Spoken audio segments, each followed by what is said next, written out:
This past Sunday, I was preparing for a meeting with the teachers of the Old Bones Sangha. And as I was doing Zazen before the meeting, I knew that we were going to be checking in at the meeting. That's the first item of business is check-in. We just check in with each other and see how we've been doing since the last meeting the previous month.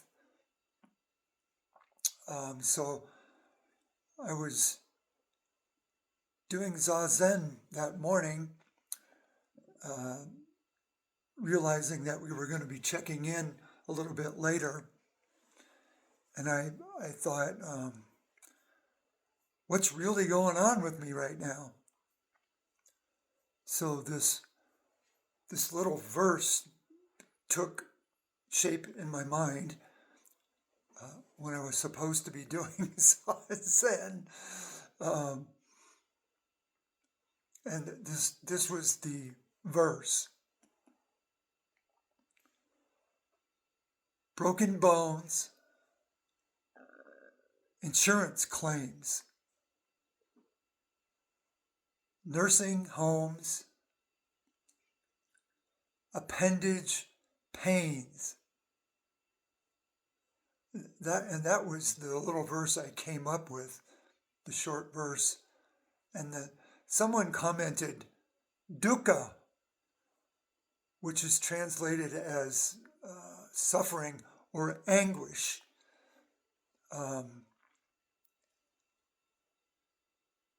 So I added a couple more lines to the verse. Broken bones, insurance claims, nursing homes, appendage pains, anguish or anguish or the extinction of anguish. That's it.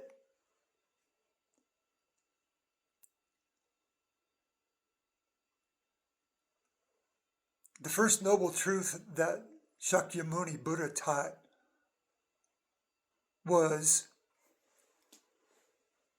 anguish is inescapable, or dukkha, or suffering, or someone recently said it translates more accurately as awry, A-W-R-Y, things gone awry. So the first noble truth is anguish is inescapable. The second noble truth is there is a cause of anguish. So there is anguish or dukkha or suffering, and there is a cause of suffering or anguish. The cause, traditionally in Buddhism, the cause of anguish is described as desire. Robert Aiken Roshi has a bit of a different take on that. He says, the cause of anguish is our inability to harmonize the worlds of the universal and the particular, or to harmonize the worlds of emptiness and phenomenon.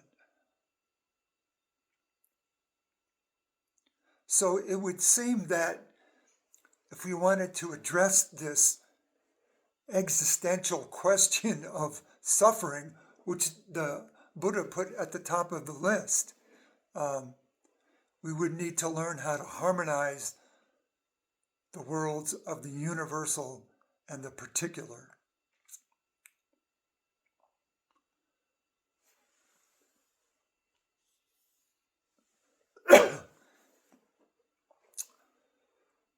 I went to my first session at the Denver Zen Center, as it was called, in 1993.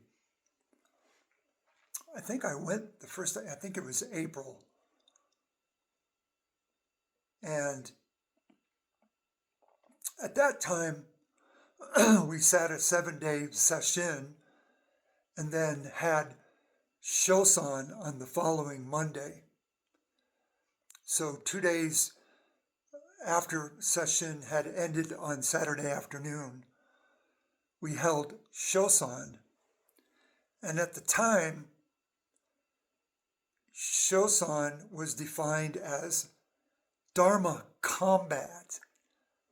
And this was directly from the Rochester Zen Center tradition. Philip Kapleau and his student Danon Henry defined Shosan as Dharma combat. It's softened up considerably since then, and we ended up defining it as Dharma exchange.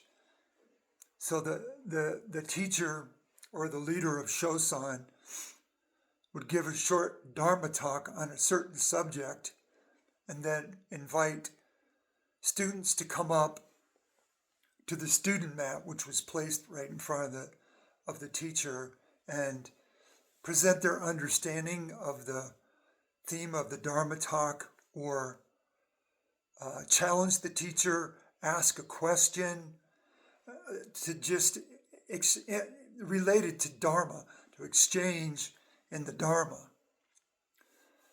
So the first Shosan I attended was 2 days after my first session. And Danon Henry Sensei at that time gave a short Dharma talk with the theme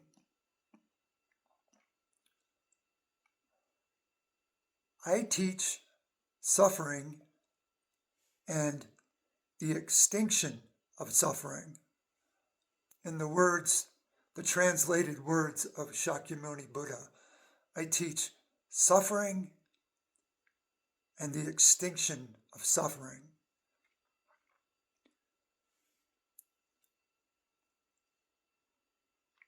Then, after his Dharma talk, he invited people to come up one at a time and present their understanding of suffering and the extinction of suffering. So here we go. We're underway to my first experience of Shosan. And the first person that came up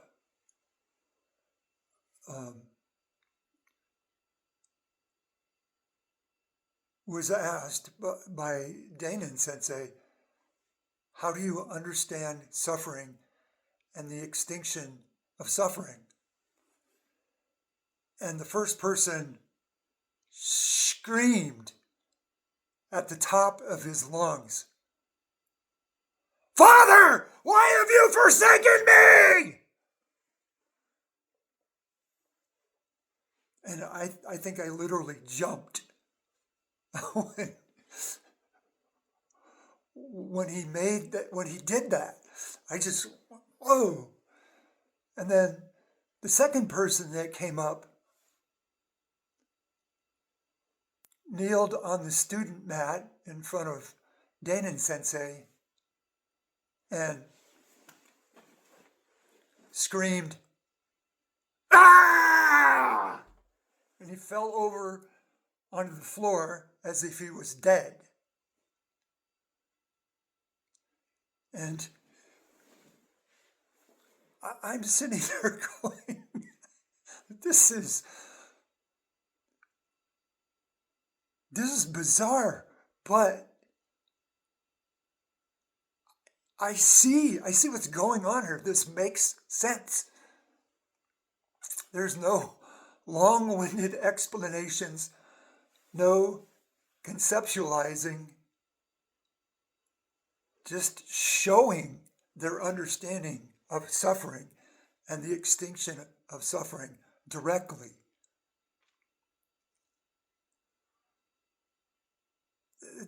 there was a little aha moment for me. I had survived my first session. Somehow I was working on my initial koan mu and went to my first shosan, and it was like, ooh, I get it.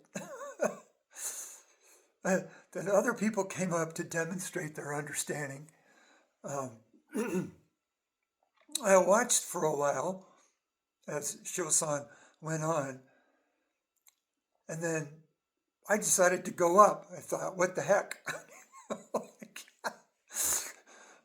I'm kind of a newbie here. I'll give it a shot.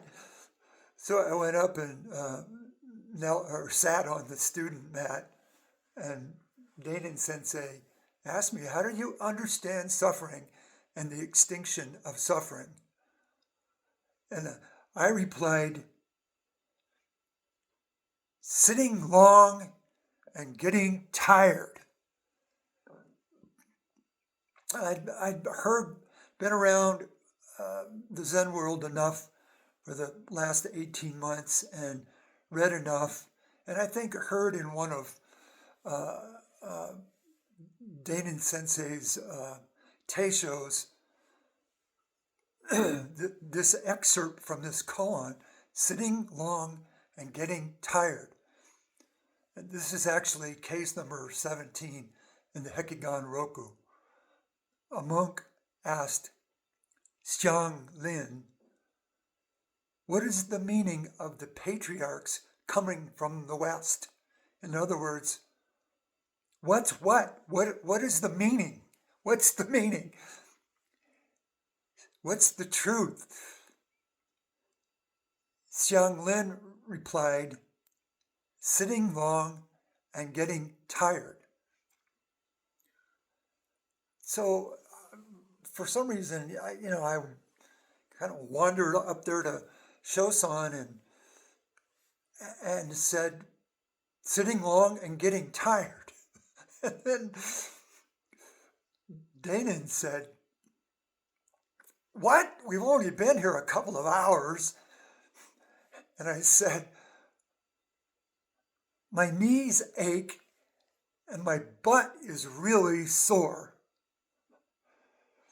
And Dainin said, good, carry on, keep going in that direction.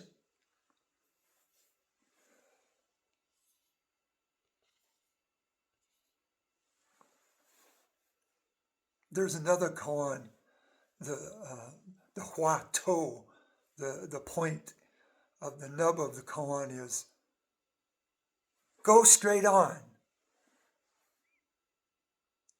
Go straight on.